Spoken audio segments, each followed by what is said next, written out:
S Podcast Network. And what episodes are coming up this week?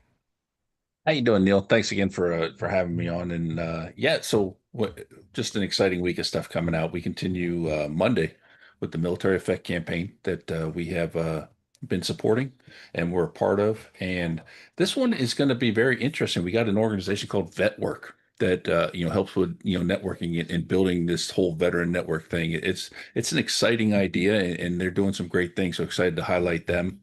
And then, of course, we get into Sea Waves on Tuesday with our transition show. And this is a veteran organization that's focused on like eating disorders and things like that. So something that a lot of us as veterans tend to struggle with because we stop working out. We get a little lazy in retirement and those types of things. So those are the first two coming out of the gate, and very excited about those.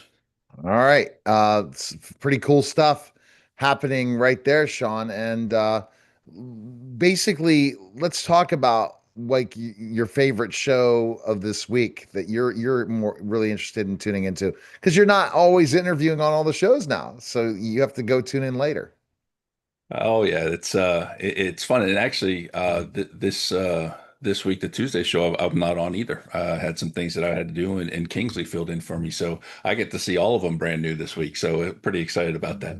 But we have our entrepreneur one, Operation Startup. We got a cybersecurity organization run by a veteran that's coming on, and that's always a fascinating topic. 'Cause that's one of those categories that people just want to get into as veterans. So really excited to highlight their company, what they're doing, and talk about his entrepreneurial journey. And then I would say that the one I'm probably looking forward to the most is the Scoop on Saturday.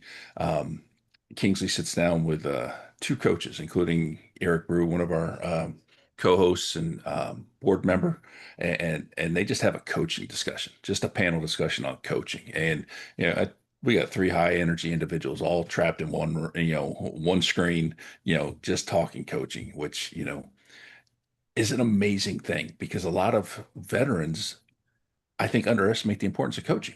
When you look at, our whole careers, we had a mentor or a coach in our non-commissioned officer or our officer who was in charge, helping us grow and become who we were as service members. And, why shouldn't we still be looking for that when we get out of the military? So it's important to find those coaches and help build you in whatever, areas of your life that you need coaching in, that you want to improve on. So this is just a fascinating discussion and so much energy, and it's just a lot of fun.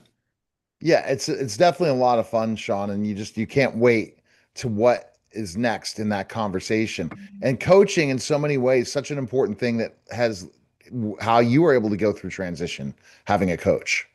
Oh yeah, oh yeah. I had a coach, probably several coaches, several mentors. Still talk to most of those mentors today. It's important to, build. I like calling it your personal board of directors. So each area of my life, I have a board of directors for that. Helps me and mentors me, helps me grow, move in the right direction, and it's just so important because multiple brains is better than one for sure. And then, you know, going to those people who have done it already, they're going to help you get where you want to get, and one of my favorite quotes is don't ever ask directions from someone who's never been there. So surround yourself with the people that have been where you want to go. And that way you can continue to grow and move towards those goals. Right.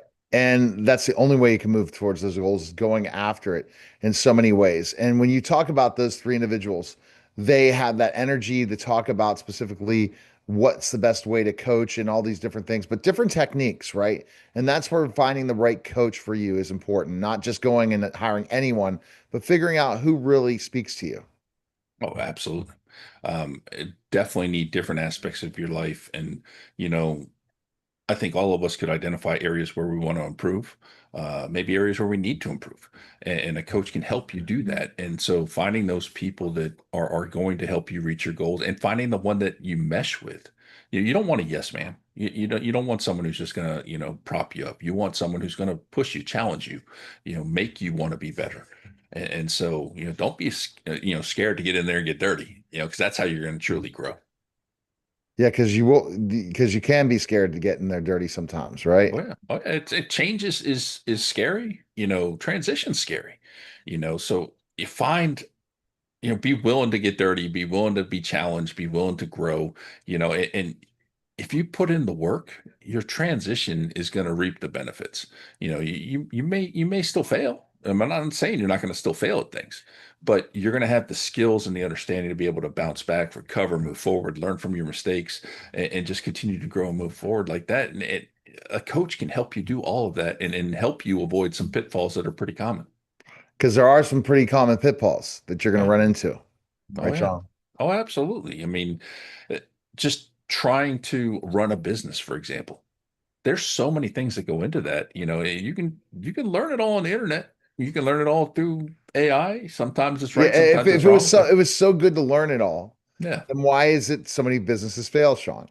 yeah, If absolutely. it's that easy to learn it, right? Yep. Because one business does not, there's no one size fits all. That's why finding a coach that understands can tailor that and look at specifically the pitfalls of what they've struggled through. And they've also had success, not in coaching, Sean, but success in their business. Yes. So when they're coaching somebody, because there are a lot of coaches out there that coach business, but really only had success in their coaching business. That's not going to relate to a regular business owner.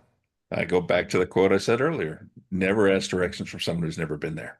If I want to grow Vet SOS as a nonprofit, why would I talk to people who don't or who have never built a nonprofit or have never run a nonprofit, when I'm looking to try to grow it? If I'm looking for specific business ideas, I'm going to talk to people who've successfully managed that in their careers and done that, so that I'm getting real information from people who have done it and experienced it. And that's what's going to make you successful. Just, winging it, getting advice from friends who don't know anything, you can do it that way. But I don't know that that's the best method. That's going to end up being a losing battle or effort at one point in time, Sean. Oh yeah. You're going to be like, oh, did I just really do this? And that's why. And here's the thing, Sean, and I wish that we could study businesses, but ultimately, something that might not work for somebody else will work for somebody. That's the hardest part in business. And I think you're learning that in the nonprofit, that somebody else had really great success with something, but you're going to have to figure out that secret sauce.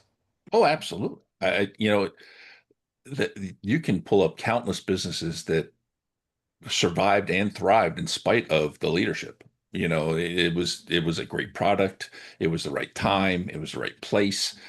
So there's countless examples of that, and over time they may hit struggles that they wouldn't have hit had they had the right leadership in place or what have you. So that there are definitely those types of pitfalls and things that are out there, and it's a challenge. And you can look at some businesses and be like, man, how did they do it? Because that person doesn't know what they're doing, but in right place, right time, right product, whatever the combination would have been, and I'm a firm believer that you surround yourself with the right people, surround yourself with good people, and keep driving and moving towards a common goal.